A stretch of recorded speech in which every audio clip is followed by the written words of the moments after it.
So hello बच्चों, once again welcome आपका आपके चैनल हिरॉन्स क्लासेस में। और जैसा कि हम लोग लगातार सर्कल पढ़ रहे हैं, सर्कल के क्वेश्चन हम लोग कर रहे थे, तो आज भी हम लोग सर्कल का क्वेश्चन ही करेंगे। तो चलिए बिना देर के स्टार्ट करते हैं। यहाँ पर देखिए दिया गया कि in the given figure X Y और एक्स डैश वाई दो टेंजेंट है जो कि दोनों आपस में क्या है, पैरेलल है। इस सर्कल पर क्या है, दोनों टेंजेंट है, दोनों आपस में क्या है, पैरेलल है। चलिए, और यहाँ पर दे दिया है अगर पैरेलल है तो आप बात को समझिए, अगर ये दोनों टेंजेंट पैरेलल है तो कहीं ना कहीं पी क्यू एक डायमीटर है। क्यों? क्योंकि जब ये स्ट्रेट लाइन होगा, पी क्यू डायमीटर होगा, तभी तो दो टेंजेंट आपस में पैरेलल होंगे। थ्योरम हम लोग पढ़े हैं ऐसा कि ये पैरेलल होता है कब, जब डायमीटर होता है, ठीक है ना। टेंजेंट पैरेलल होंगे जब कब, जब ये डायमीटर होगा। तो यहाँ पर चलिए, यहाँ पर तो ये डायमीटर है, जहाँ पर OP और OQ क्या होगा, रेडियस होगा, कोई दिक्कत की बात नहीं है। दूसरी बात क्या कहा गया कि इधर से भी एक AB टेंजेंट है जो कि पॉइंट C पर टच कर रहा है सर्कल को। अब यहाँ पर आपको प्रूफ करना है, प्रूफ डैट AOB 90 डिग्री, आपको 90 डिग्री दिखाना है कि एंगल AOB क्या है, वो 90 डिग्री है। तो पहली बात आप यहाँ पर समझो, यहाँ पर ये क्या है 90 डिग्री, यहाँ पर ये क्या है 90 डिग्री। अब बताओ, आपका जो फिगर है PQBA एक क्वाड्रिलेटरल फिगर है। क्यों? जहाँ पर चार साइड है, देख लीजिए, PB एक साइड, BQ एक साइड, BA एक साइड और यहाँ से PA, यानी चार साइड है, यानी कि एक कैसा फिगर है, क्वाड्रिलेटरल है। अब क्वाड्रिलेटरल है तो टोटल एंगल 360, टोटल जब 360 होंगे 360 डिग्री, तो ये 90-90 चला गया, तो एंगल A और एंगल B के लिए कितना छोड़ के जाएगा, 180 डिग्री ना। तो चलिए हम लोग बिल्कुल आराम से बनाएंगे। एक बात और समझिए, अगर यहाँ पर A पॉइंट है और आपको पता है AP टेंजेंट है और AC टेंजेंट है, दोनों ही इक्वल है। क्यों? पॉइंट A से दो टेंजेंट निकल रहे हैं, तो आपको पता है ये और ये एंगल इक्वल होता है, ठीक है। हम लोग एंगल का नाम भी रख लेते हैं एंगल 1 और इसको एंगल 2। सिमिलरली यहाँ पर एंगल पॉइंट B से भी BQ और BC इक्वल होगा, ठीक है। तो यहाँ पर भी अंदर के एंगल क्या होंगे, इक्वल होंगे। इसका नाम रख लेते हैं एंगल 3 और ये हो गया एंगल 4, ठीक है। इधर रख लेते हैं एंगल 3, यहाँ पर लिख देते हैं, ठीक है, एंगल 3 और एंगल 4। अब जो नेमिंग किए हैं उसको आप लोग यहाँ पर दर्शा दो, ठीक है। कौन कौन से एंगल को हम लोगों ने नेमिंग किया है, तो एंगल PAO बराबर एंगल 1, एंगल OAC बराबर एंगल 2, एंगल OBC बराबर एंगल 3, एंगल QBO बराबर एंगल 4, ठीक है। इतना आपको समझ में आ रहा होगा, ठीक है। हम लोगों ने क्या किया, नेमिंग बस किया, अभी तो सिर्फ नेमिंग चला है। और आपको भी पता है कि यहाँ पर इन क्वाड्रिलेटरल PQBA आपको दिख रहा होगा यहाँ पर angle OPA plus angle PAC plus angle CBQ plus angle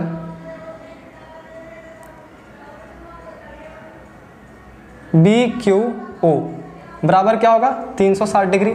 देख लीजिए, OPA ये एंगल हो गया, PAC ये वाला एंगल हो गया, या फिर PAC को आप इसको एक्सटेंड करके आप PAB भी लिख सकते हो, कोई दिक्कत नहीं है। दूसरा क्या था, CBQ, तो C से चलें तो इसमें भी कोई दिक्कत नहीं, आप C को हटाकर A भी लिख सकते हो, कुछ भी लिखो, कोई फर्क नहीं पड़ने वाला है। और तीसरा क्या है, BQO। चलिए, तो यहाँ पर तो ये हो गया 360 डिग्री, क्योंकि क्वाड्रिलेटरल बन रहा है PQBA, क्वाड्रिलेटरल है तो क्या होगा 360 डिग्री, ठीक है। तो यहाँ पर हम लोग एंगल मेंशन कर देते हैं, OPA कितना है 90 डिग्री प्लस PAB, चलिए PAB नहीं पता, अच्छी बात है। ABQ ये भी नहीं पता है, प्लस BQP, आप यहाँ पर O की जगह पे P भी लिख सकते हो, कोई दिक्कत की बात नहीं है, ठीक है ना। तो ये आपका क्या हो गया 90 डिग्री। तो यहाँ पर कहीं ना कहीं आपको लग रहा होगा कि PAB प्लस एंगल ABQ बराबर 360 माइनस 180 होगा, 90-90 180, उधर गया नेगेटिव, यानी 180 डिग्री।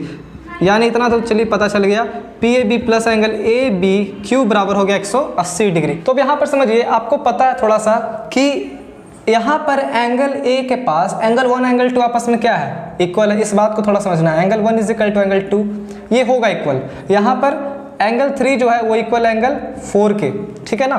तो अगर ऐसा है तो आप इसे थोड़ा सा लिखो। PAB में क्या लिखेंगे, PAB में angle 1 plus angle 2 plus ABQ में एंगल 3 प्लस एंगल 4 बराबर 180 डिग्री।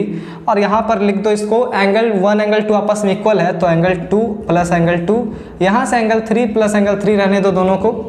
क्या कर रहे हैं आपको पता चलेगा अभी, ठीक है।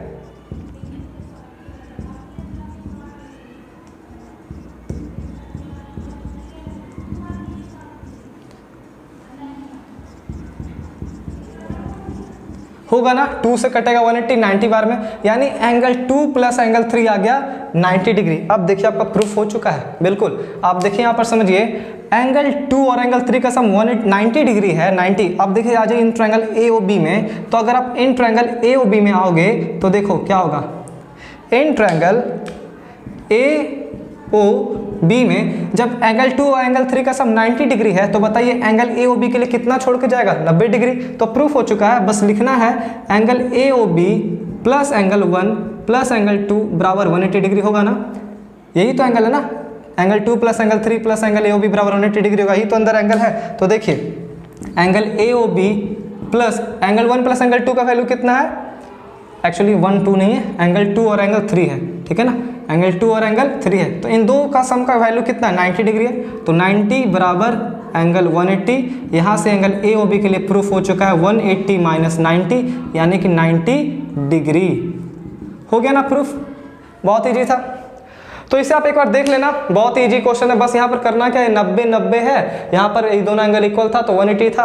180 जैसे ही किया तो हम लोगों ने कॉमन लेके आप प्रूफ किया एंगल 2 प्लस एंगल 3 को 90 डिग्री, ठीक है। अब इस ट्रायंगल में आ गए, जब ये और ये 90 है तो इसके लिए छोड़ के गया 90 डिग्री, क्योंकि 180 होता है। तो चलिए नेक्स्ट क्वेश्चन की ओर बढ़ते हैं। तो ये जो क्वेश्चन है बहुत इंटरेस्टिंग क्वेश्चन है आपके सामने। इन the given figure O is the centre. देखिए एक सर्कल है जहाँ पर O सेंटर है, TP एक टेंजेंट है। चलिए TP टेंजेंट है, तो जब टेंजेंट होगा तो पहले ही गांठ बांध लो, यहाँ से एक रेडियस जाएगा, ठीक है, देख लीजिए एक रेडियस जाएगा, ये बोलो। अब जब ये रेडियस होगा तो यहाँ पर ये जो होगा एंगल का हम नेम दे देते हैं आपको, एंगल OPT बराबर 90 डिग्री होगा ना, एंगल OPT 90 डिग्री। दूसरी बात, एंगल एक BPA भी आपका 90 डिग्री होगा। क्यों, आपको पता है कि जब AB डायमीटर है और डायमीटर से जब एंगल बनता है सर्कल के कहीं आर्क पे तो वो 90 डिग्री होता है, ठीक है ना। क्यों हो रहा है, आपको पता है AB क्या है, AB इज अ डायमीटर, ठीक है ना। चलिए अब आगे देखते हैं हम लोग थोड़ा सा। अब देखो यहाँ पर क्या करो, नेमिंग कर दो पहले, क्योंकि आपको दिखाना है इसमें क्या, एंगल BPT दे दिया, एंगल BPT दे दिया 30 डिग्री। आपको बताना है कि BA/80, यानी BA का रेशियो 80 से अगर करेंगे तो 2:1 होगा। ये प्रूफ करना है, तो हम लोग प्रूफ करेंगे बिल्कुल ही बहुत ही अच्छे से। नेमिंग कर देते हैं, एंगल 1 एंगल 2, इधर से हो गया ये एंगल 3, ठीक है। तो चलिए यहाँ पर हम लोग देखते हैं, यहाँ पर क्या है, ये 90 डिग्री है ना OPT, तो OPT में आपके पास क्या दिख रहा है, OPT में आपके पास दिख रहा है एंगल 2 प्लस एंगल 3, तो लिखो एंगल 2 प्लस एंगल 3 हो गया 90 डिग्री। ये जो है BPT वो हमारा क्या है, BPA है, BPA ये भी 90, यानी ये हो गया आपका एंगल 1 प्लस एंगल 2 बराबर 90 डिग्री। चलिए इतना तक कोई दिक्कत नहीं है। अब देखो यहाँ पर इन ट्रायंगल BOP में देखना, एंगल 1 जो होगा वो इक्वल होगा एंगल PBO के। क्यों, क्योंकि आपको पता है OB is equal to OP बराबर रेडियस, कह सकते हैं ऐसा। क्यों बाबू, देखो यहाँ पर OB भी रेडियस है, OP भी रेडियस है, तो कहीं ना कहीं ये जो ट्रायंगल बन रहा है इज एन आइसोसेलेस ट्रायंगल है। कैसा है, आइसोसेलेस ट्रायंगल है, ठीक है। चलिए आगे देखिए, अब एंगल 1 बराबर एंगल PBO होगा, यानी कि कहीं ना कहीं ये भी हमारा एंगल 1 कितना, एंगल 1 हमारा हो गया 30 डिग्री, होगा ना एंगल 1 30 डिग्री। क्यों, क्योंकि आपका एक आइसोसेलेस ट्रायंगल है, ये और ये आपस में इक्वल है। अब अगर ये 30 डिग्री है तो आपको कहीं ना कहीं पता है एंगल 1 प्लस एंगल 2 क्या है, एंगल 1 प्लस एंगल 2 आपका है 90 डिग्री। हम लोग पहले बोल चुके हैं BPA के तौर पे। तो ये जब 30 है तो एंगल 2 कितना होगा, निकालो, एंगल 2 बराबर होगा 90 माइनस 30, यानी हो गया एंगल 2 जो है 60 डिग्री है। मेंशन करते जाओ, ये हो गया 30, ये हो गया 60, ठीक है ना, छोटे तौर पे मेंशन करो। अब देखो यहाँ पर भी आप देखना, अब आ जाओ थोड़ा सा in triangle in triangle OPA। अब देखो इन हटा दो, ठीक है, यहाँ पर भी ट्रायंगल OPA में देखना, ट्रायंगल OPA आपका जो है आपका यहाँ पर फिर से जब ये 60 है तो ये एंगल कितना होगा, ये भी 60 होगा, क्योंकि OP जो है OA के बराबर होगा। OP क्या होगा, OA के बराबर होगा। या फिर आप ऐसे भी निकाल सकते हो, जब ये 30 है तो ये कितना है, यहाँ पर ये 90 डिग्री है। चलिए हम लोग OPA में देख ही लेते हैं यहाँ पर एक तौर पे। तो angle PBA plus angle PAO plus angle BPA बराबर 180 डिग्री लिख दे, ठीक है। देखिए अब यहाँ पर हम लोग एंगल पुट कर रहे हैं यहाँ पर, ठीक है ना। एंगल इसका पुट करते हैं, PBA कितना है, PBA हो गया आपका 30 डिग्री प्लस PAO, इसको तो निकालना एंगल PAO रहने देते हैं अभी, प्लस एंगल BPA कितना 90 बराबर 180। तो यहाँ से आ गया आपका एंगल PAO बराबर हो गया 180 माइनस 120, 90 30 120, यानी हो गया 60 डिग्री। यानी एंगल PAO कितना 60 है, यानी ये एंगल भी 60 है। अब बताओ तुम, ये एंगल 60, ये एंगल 60, तो ये एंगल कितना होगा, ये भी तो 60 होगा ना, ये भी क्या होगा 60 होगा। यानी कि कहीं ना कहीं ट्रायंगल हमारा, triangle POA is an equilateral triangle, equilateral triangle है ना। आप समझिए बात को, जब ये 60 हो गया, ये 60 हो गया, तो इसके लिए कितना बचा, 60 डिग्री ना बचा, 60 60 120, तो ये भी 60। यानी कि इस यहाँ से ये पता चला कि आपका OP जो है बराबर है OA के, बराबर है PA के। ये सब आपस में क्या है, इक्वल है, क्योंकि इक्विलैटरल ट्रायंगल है तो ऐसा होगा, जाहिर तौर पे ऐसा होगा। अब ऐसा हो रहा है तो आप आगे समझो थोड़ा सा। जब ये 60 हो गया और हम लोग यहाँ पे जानते हैं OPT कितना है, OPT कितना है 90 डिग्री है ना, 90 डिग्री यानी एंगल 2 प्लस एंगल 3, तो एंगल 2 प्लस एंगल 3 बराबर 90 डिग्री है। ऊपर का स्टेटमेंट देखना, तो एंगल 2 जो है आपका 60 डिग्री निकल चुका है, तो एंगल 3 बराबर कितना हो गया, 30 डिग्री हो गया। एंगल 3 कितना हो गया, 30 डिग्री, यानी कि ये जो एंगल हमारा वो 30 है, ठीक है। तो चलिए इतना हम लोग पहले अब इरेज कर लेते हैं, उसके आगे हम लोग बताएंगे, ठीक है। तो अभी तक क्या क्लियर हुआ था, अभी तक बस इतना ही क्लियर हुआ था कि OP जो है OA और PA आपस में इक्वल है। इक्विलैटरल ट्रायंगल हम लोग प्रूफ किए यहाँ पर 60 60 60। अब आगे देखते हैं जरा सा, यहाँ पे देखना angle OAP plus angle PAT बराबर 180 डिग्री होगा। लीनियर पेयर से देखना यहाँ पर एंगल OAP 60 और ये वाला एंगल लीनियर पेयर से 180 डिग्री होगा। तो एंगल OAP कितना है, 60 डिग्री है, PAT नहीं पता है, तो हो गए यहाँ पर PAT बराबर हो गए, ऐसा फटाफट किया करना अपना, ठीक है, 120 डिग्री। तो देखिए अब जब ये एंगल आपका 120 डिग्री हो चुका है, ये आपका एंगल हो गया कितना 120 डिग्री। तो बताओ एक ट्रायंगल में कितना होता है, तो इन ट्रायंगल आ जाता है, इन ट्रायंगल PAT में, तो आपका एंगल यहाँ पर क्या है, ये एंगल 3 हो गया, तो angle 3 plus angle PAT plus angle ATP बराबर 180 डिग्री होगा, ठीक है। तो देखिए एंगल 3 कितना है 30 डिग्री, एंगल PAT कितना निकला 120, और ATP नहीं पता है तो वो भी निकल जाएगा। तो ATP बराबर हो गया कितने 180 माइनस 150 होगा ना, 30 हो गया। यानी ये भी कितना है, ये भी कितना है 30 डिग्री है, ये भी कितना है 30 डिग्री है। तो बताओ यहाँ से क्या पता चला, जब ये 30 है और ये भी 30 है तो PA किसके इक्वल होगा, PA इज इक्वल टू हो जाएगा, क्या हो जाएगा 80। क्यों, क्योंकि दोनों के एंगल क्या है, थीटा आर इक्वल, या फिर लिख दो एंगल्स आर इक्वल है, दोनों का एंगल क्या है, इक्वल है, समझ गए इस ट्रायंगल में। तो अब ये इक्वल हो गया, आप समझिए बात को थोड़ा सा। यहाँ पर हम लोगों ने क्या क्या प्रूफ किया है, यहाँ पर हम लोगों ने देखा कि OP जो OA और PA के बराबर है, और यहाँ पर क्या PA किसके इक्वल है 80 के, यानी कि OP is equal to OA is equal to PA, और PA किसके बराबर है 80 के, ठीक है। यानी सब आपस में इक्वल हो गए, OA PA 80 सब आपस में क्या है इक्वल है। अब हमको दिखाना है BA/80 बराबर 2:1 हो जाएगा। चलिए रखते हैं BA है ना, तो BA को देखो क्या लिखेंगे, BA/80 है, ठीक है, कोई दिक्कत की बात नहीं है। BA/80 है तो देखो BA को क्या लिखोगे, BA को लिख दो हमारा क्या है, BA को लिखेंगे BO प्लस OA, बटा 80 को 80 ही रहने दो, कोई दिक्कत की बात नहीं है, आ जाएगा। देखिए बी ओ और ओ ए आपस में सब क्या है, ये देखिए बी ओ ओ ए ये सब इक्वल है किसके, सब इक्वल है 80 के। क्यों? क्योंकि जब ओ ए आपका इक्वल है पी ए के और 80 के, और ओ ए जब इक्वल होगा ओ बी के, क्योंकि दोनों ही क्या है, रेडियस है। आप बात को समझिए, दोनों क्या है, रेडियस है ना, दोनों के दोनों क्या है, रेडियस है। तो यहाँ पर आप इसको ऐसा भी लिख दो कि B O is equal to O A, और ओ ए किसके इक्वल है, 80 के। तो आप इसे 80 + 80 भी लिख सकते हो, और नीचे 80 ही रहने देना। क्या ओ ए इक्वल है बी ओ के, और ओ ए इक्वल है हमारा किसका, 80 के, है ना, इनडायरेक्टली इक्वल है आपका। तो हो गया, यहाँ पर हो गया कितने, 280 बटा 80, यानी कि 80 से 80 कट गया, क्या बचा, 2/1, यानी कि आपका हो गया ना रेशियो। क्या हो गया रेशियो, BA/80 बराबर 2:1। प्रूफ हो गया कि नहीं हो गया, नीचे बचा 1 तो 2:1 आपका प्रूफ हो चुका है बिल्कुल। तो चलिए नेक्स्ट क्वेश्चन की ओर बढ़ते हैं। तो देखिए ये क्वेश्चन जो है और भी इजी है।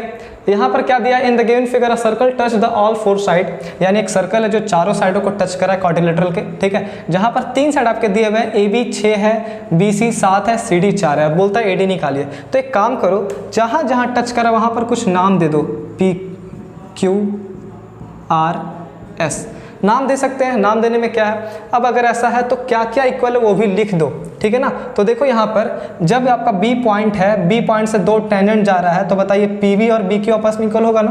तो यानी कि PV जो होगा वो इक्वल होगा BQ के, पहला। दूसरी बात यहाँ पे देखना, अब यहाँ पर सिर्फ C पॉइंट से देखना, C पॉइंट से आपका CR और CQ आपस में इक्वल होगा कि नहीं। तो यहाँ से CR जो है CQ के इक्वल हो गया, सेकंड। क्यों? क्योंकि पॉइंट C से 2 टेंजेंट जा रहा है सेम सर्कल के लिए। अब इधर देखना, इधर आपका क्या है, इधर D पॉइंट से DR और DS आपस में इक्वल है, यानी DR जो है वो DS के इक्वल है। ये हो गया तीसरी बात। अब देखो, अब यहाँ पर क्या, फिर पॉइंट A से जो है AP और AS आपस में क्या है, इक्वल है, ठीक है। तो यहाँ पर आपका हो जाएगा AP जो है वो किसके इक्वल है, AS के इक्वल है। समझ गए। अब इतना जब हो गया 4 कंडीशन, तो चारों जो आप निकाले उसको क्या करो, ऐड कर दो, क्योंकि आपके पास 3 साइड दिए हुए हैं। देखिए AB कितना है, 6 सेंटीमीटर, BC कितना है, BC आपके पास है 7 सेंटीमीटर, CD कितना है, 4 सेंटीमीटर, ठीक है ना। अब देखो जब ऐड करोगे तो देखो इक्वेशन को हम लोग क्या कर रहे हैं, ऐड। तो PB + CR + DR + AP एक तरफ, और इधर से BQ + CQ + DS + AS आपस में एक तरफ। अगर ऐसा है तो फिर से यहाँ पर ढूंढो थोड़ा सा, PB है ना, देखिए PB है, और क्या है, PB में अगर AP मिल जाए तो क्या बन जाएगा, AB। तो देखिए PB है तो यहाँ पर आपके पास AP भी दिख रहा होगा, ठीक है। तो क्या बन गया, ये AB। अब CR है, CR के साथ आपके पास क्या है, DR है, यानी CR DR मिलकर क्या बन गया, CD बन गया, इज इक्वल टू BQ है, BQ के साथ आपके पास देखिए CQ भी है यहाँ पर, यानी ये क्या बन गया आपका BC। और इधर से DS + AS क्या बन गया, AD। यानी कि क्या पता चला, ये याद कर लो, समझ गए। क्या पता चला कि अगर कभी क्वाड्रिलेटरल में सर्कल बने तो आपका AB + CD जो होगा वो इक्वल होगा BC + AD के इक्वल होगा। याद कर लो कि AB + CD हमेशा इक्वल होगा BC + AD के, यानी AB + CD is equal to BC + AD। अब वैल्यू पुट करो, AB कितना है, 6, AB कितना है, 6 हो गया ना। CD कितना है, CD है 4, BC 7 है, AD पता नहीं था।